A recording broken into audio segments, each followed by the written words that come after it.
मुंबईत नुकत्याच पार पडलेल्या एका खासगी कंपनीच्या कार्यक्रमात जय पवार यांच्या नावाच्या पुढे 2 महत्त्वाच्या पदांचा उल्लेख करण्यात आला। जय पवारांच्या नावापुढे राष्ट्रीय सचिव आणि खजिनदार अशा पदांचा उल्लेख करण्यात आला। लाडक्या बहिणींना अखेरची संधी देण्यात आली आहे। मुख्यमंत्री माझी लाडकी बहीण योजनेच्या ई-केवायसी करण्याच्या मुदतीत योग्य ती कागदपत्र सादर करू न शकलेल्या लाडक्या बहिणींना जिल्ह्याच्या महिला विकास विभागात कागदपत्र सादर करण्याची मुभा देण्यात आली आहे। या योजनेतील मार्च आणि एप्रिलचे अनुदान मागील आठवड्यात बुधवारपासून देण्यास सुरुवात झाली आहे। राज्यातील बेकायदेशीर बाईक टॅक्सी व्यवस्थेविरोधात राज्य सरकारनं कठोर पावलं उचलली आहेत। राज्य सायबर विभागानं गुगल आणि ॲपलला नोटीस बजावली आहे। या कंपन्यांच्या ॲप स्टोअरवरून ओला, उबर आणि रॅपिडो ही ॲप्स तत्काळ हटवण्यात यावीत असे निर्देश देण्यात आले। मुंबई महापालिकेत पुन्हा एकदा अर्थपूर्ण बदल्यांचा मुद्दा तापू लागला। मुख्यमंत्री देवेंद्र फडणवीस यांनी 7 महिन्यांपूर्वी ज्या 55 बदल्यांना स्थगिती दिली होती त्याच अधिकाऱ्यांना पुन्हा त्याच जागी पदस्थान देण्याची प्रक्रिया सुरू असल्याची माहिती आहे। संबंधित यादी अंतिम मंजुरीसाठी आयुक्त अश्विनी भिडे यांच्याकडे पाठवण्यात आल्याचं कळतं। मुंबई महानगरपालिकेच्या मुख्यालयात विविध विभागांची मासिक आढावा बैठकीचं आयोजन करण्यात आले। मुंबईत सुरू असलेली रस्त्यांची कामं 31 मे पर्यंत पूर्ण करावीत असे निर्देश मुंबई महापालिका आयुक्त अश्विनी भिडे यांनी संबंधित अधिकाऱ्यांना बैठकीत दिले।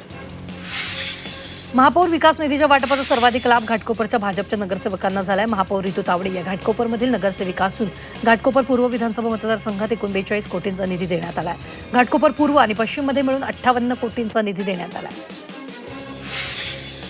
भिवंडी महानगरपालिकेच्या मान्सूनपूर्व नाले सफाईला प्रत्यक्षपणे सुरुवात झाली आहे। पावसाळा तोंडावर असताना सफाईच्या कामाला सुरुवात झाली आहे। पावसाळा अवघ्या काही दिवसांवर असताना महापौर नारायण चौधरी यांनी पाहणी दौरा केला।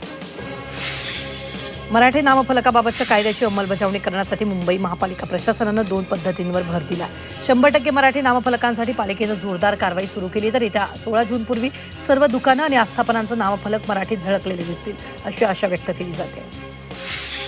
वसई विरार महापालिकेनं मालमत्ता कर थकीत ठेवणाऱ्या थकबाकीदारांची मालमत्ता जप्त केल्यात। यंदाच्या वर्षात जवळपास पालिकेनं मालमत्ता 2863 जप्त केलेल्या आहेत। त्याची लिलाव प्रक्रिया राबवण्यासाठी त्यांचं मूल्यांकन करण्याचं काम सुरू करण्यात आलं आहे। मराठीत नामफलक लावण्यात टाळाटाळ करणाऱ्या आस्थापनाविरोधात कारवाई करण्यासाठी महापालिकेनं कंबर कसली आहे। पालिकेनं विशेष मोहीम राबवण्यास सुरुवात केली असून 3 दिवसात सुमारे 296 आस्थापनांविरोधात महाराष्ट्र दुकान आणि आस्थापना अधिनियमांतर्गत नोटीस बजावण्यात आली। त्यासाठी पालिकेनं तब्बल 9306 आस्थापनांची तपासणी केली आहे। मुंबईतील गिरणी कामगारांसाठी वांगणी आणि शेलू इथे 81,000 घरं खासगी विकासकांच्या माध्यमातून बांधण्याचा मार्ग अखेर मोकळा झालाय।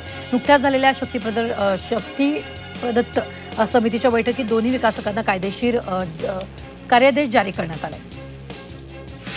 ठाणे बोरिवली भुयारी मार्गासाठी वर्षभर वाहतुकीत बदल करण्यात आलाय। ठाणे वाहतूक पोलिसांनी या संदर्भातील अधिसूचना जारी केली। चालकांसाठी पर्यायी मार्ग उपलब्ध करून दिला। या कामासाठी ठाणे वाहतूक पोलिसांनी मुल्लाबाग भागात वाहतूक बदल लागू केले। मध्य रेल्वेने कोकण मार्गावर अतिरिक्त विशेष रेल्वेची घोषणा केली। त्यामुळे पनवेल सावंतवाडी रोड दरम्यान साप्ताहिक उन्हाळी विशेष गाडी चालवण्यात येणार आहे। 16 मे ते 6 जून 2026 या कालावधीत प्रत्येक शनिवारी ही गाडी धावणार आहे। मध्य रेल्वेच्या मुंबई विभागाद्वारे कसारा इगतपुरी विभागात पायाभूत कामं करण्यासाठी 6 दिवसांचा ब्लॉक घेण्यात येईल। या ब्लॉकमुळे सीएसएमटी ते कसारा लोकल सेवा उपलब्ध नसेल। परिणामी आसनगाव ते कसारा प्रवास खडतर होणार आहे। या प्रवासासाठी प्रवाशांना जादा पैसे खर्च करून पर्यायी वाहनांचा वापर करावा लागेल। जनगणना मोहिमेअंतर्गत राबवण्यात आलेल्या ऑनलाईन जनगणनेला राज्यात अल्प प्रतिसाद मिळाला। एकूण 12,60,000 कुटुंबियांनीच ऑनलाईन स्वगणना प्रक्रिया सुरू केली। यापैकी 11,14,000 कुटुंबांनी स्वगणना नोंदणी प्रक्रिया यशस्वीरित्या पूर्ण केली। भारतीय रेल्वेत आगामी 2026-27 आर्थिक वर्षात मनुष्यबळ सुसूत्रीकरणाचा निर्णय घेण्यात आला। त्यानुसार देशभरातील मंजूर पदांच्या 2% पदांची कपात करण्यात येणार आहे। या निर्णयामुळे देशातील विविध रेल्वे झोन आणि उत्पादन युनिट्समधील मिळून सुमारे 29,708 पदं कमी होणार आहेत। बदलापुरात छत्रपती शिवाजी महाराज चषक राज्यस्तरीय व्हॉलीबॉल स्पर्धेचा 4था दिवस आहे। या व्हॉलीबॉल स्पर्धेत मुंबईसह नागपूर विभागानं 2 गटात अंतिम फेरी धडक मारली आहे। तर कोल्हापूर, पुणे, नाशिक, लातूर विभागही विजेतेपदासाठी सज्ज झाले। वांद्रे वरळी सागरी सेतू म्हणून प्रसिद्ध असलेला राजीव गांधी सागरी सेतू हा मुंबईसाठी अत्यंत महत्त्वाचा पायाभूत प्रकल्प आणि हा प्रकल्प पूर्णपणे जनहिताचा आहे असं निरीक्षण मुंबई उच्च न्यायालयानं नोंदवलं। तसंच उच्च न्यायालयानं या सेतूवरील टोल वसुलीसाठीच्या नवीन निविदा प्रक्रियेला स्थगिती देण्यास नकार दिला। यंदाच्या शैक्षणिक वर्षापासून सीबीएसई 9वीच्या विद्यार्थ्यांसाठी 3 भाषा शिकणं अनिवार्य करण्यात येणार आहे। हा बदल टप्प्याटप्प्यानं होणार असल्याचं सीबीएसईनं म्हटलंय। मात्र या निर्णयानंतर विद्यार्थ्यांनी अपेक्षित भाषिक कौशल्य गाठलं नाही तर 10वीच्या बोर्ड परीक्षेला विद्यार्थ्यांना रोखलं जाणार नाही असा महत्त्वपूर्ण निर्णय देण्यात आला। हा निर्णय 1 जुलैपासून लागू होणार असून विद्यार्थ्यांना किमान 2 भारतीय भाषा शिकणं बंधनकारक असेल। 10वी नंतरच्या प्रथम वर्ष अभियांत्रिकी तंत्रज्ञान आणि वास्तुकला पदविका अभ्यासक्रमाच्या प्रवेश प्रक्रिया 20 मे पासून सुरू होणार आहे. विशेष प्रक्रिया वेळेत आणि नियोजनबद्ध पद्धतीने राबवण्याचे निर्देश उच्च आणि तंत्र शिक्षण मंत्री चंद्रकांत पाटील यांनी दिले. LLB अभ्यासक्रमाची प्रवेश परीक्षा 29,288 विद्यार्थ्यांनी दिली. मागील 2 वर्षाच्या तुलनेत यंदा यात मोठी वाढ झाली. यातून यंदा प्रवेशासाठी चुरस वाढण्याची शक्यता आहे. मुंबई विद्यापीठाच्या प्रथम सत्र उन्हाळी 2026 मध्ये घेण्यात आलेल्या तृतीय वर्ष आणि BSc 6व्या सत्र परीक्षेचा निकाल 16 मे रोजी अवघ्या 8 दिवसात जाहीर करण्यात आला. परीक्षेला बसलेल्या विद्यार्थ्यांपैकी 3,034 विद्यार्थी उत्तीर्ण झाले असून या निकालाची उत्तीर्णाची टक्केवारी 65.11 एवढी. कर्जत कारशेड प्रकल्पात शासनानं मध्यस्थी घेतली. उपाययोजना होईपर्यंत रेल्वे काम बंद ठेवण्याचे लेखी आश्वासन प्रशासनानं नागरिकांना दिले. या प्रकल्पासाठी होत असलेल्या मातीच्या भरावाला तीव्र विरोध करून कर्जत तहसील कार्यालयावर मोर्चा काढला होता. इंधन दरवाढ झाल्यानंतर आता भाज्यांचे दरही भडकले. मुंबई उपनगर आणि MMRD क्षेत्रात भाज्यांचे दर वाढलेत. गेल्या आठवड्याच्या तुलनेत सर्वच किरकोळ बाजारात भाज्यांचे दर 25 ते 30% वाढलेत. तीव्र उन्हाचा भाजीपाला पिकाला फटका बसतो. यामुळे मुंबई कृषी उत्पन्न बाजार समितीत भाज्यांची आवक घटली आहे. त्याचा थेट परिणाम किरकोळ बाजारावर दिसून येतोय. उन्हाच्या तीव्रतेमुळे फुलांचं उत्पादन घटलेलं तर दुसरीकडे लग्नसराईमुळे बाजारात फुलांची मागणी वाढली आहे. विवाह, साखरपुडा, धार्मिक कार्यक्रम यामुळे मोगरा, गुलाब, निशिगंधा या फुलांच्या दरांनी बाजारात उसळी मारली आहे. घाऊक बाजारात मोगरा आणि जाई 300 ते 400 रुपये किलोनी मिळते, तर गुलाब 250 ते 300 रुपये किलोनं विकला जातो. कल्याणच्या चक्कीनाका परिसरातील तबेलाचा काही माळा कोसळलाय. त्यामध्ये तबेल्यातील 2 कर्मचारी किरकोळ जखमी झाले असून त्यांच्यावर रुग्णालयात उपचार सुरू आहेत. दरम्यान या दुर्घटनेनंतर गायी आणि म्हशी दुसरीकडे स्थलांतरित करण्यात आल्या. केंद्रीय महसूल गुप्तचर यंत्रणेच्या अधिकाऱ्यांनी मुंबई विमानतळावर 2 स्वतंत्र प्रकरणात एकूण 13 कोटी 29 लाख रुपयांचं कोकेन जप्त केलं. या प्रकरणी 2 जणांना अटक करण्यात आली. उल्हासनगरमध्ये गुन्हे शाखेनं मोठी कारवाई केली.